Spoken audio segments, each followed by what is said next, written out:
अपने सब सुन रहल छी माँ रिकॉर्डिंग स्टूडियो के शानदार प्रस्तुति।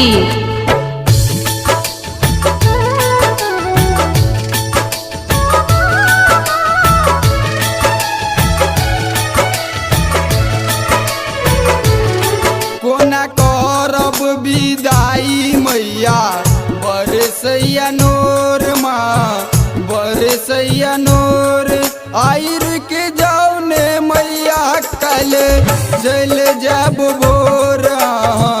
चल जब भोर आक बेटा दुलरुआ मैया पकड़ैया गोर माँ पकड़ैया गोर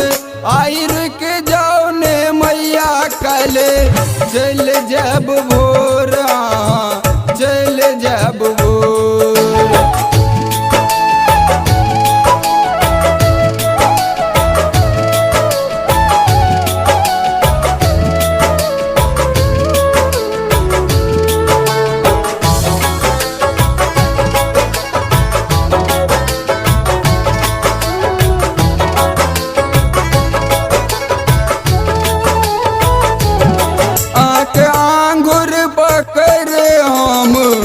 संगे संगे जब आगे आंचल में मैया जिंदगी बिताब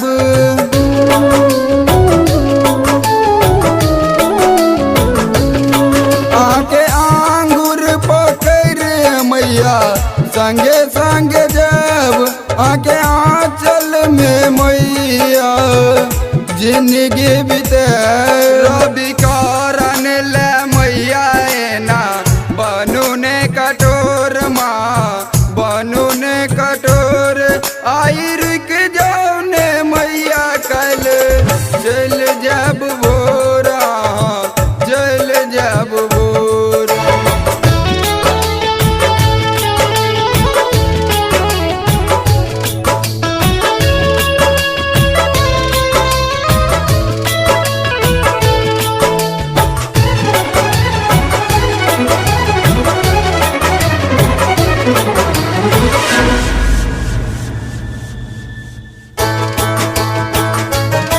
साल में एक बेर मैया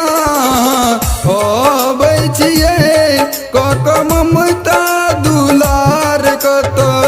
चल दै छियै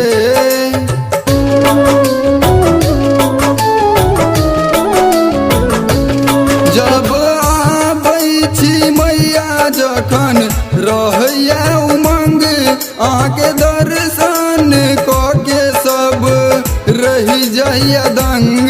आके करब विदाई सोची हटैया कोर माँ हटैया कोर आयर के जाओने मैया कल चल जब भोर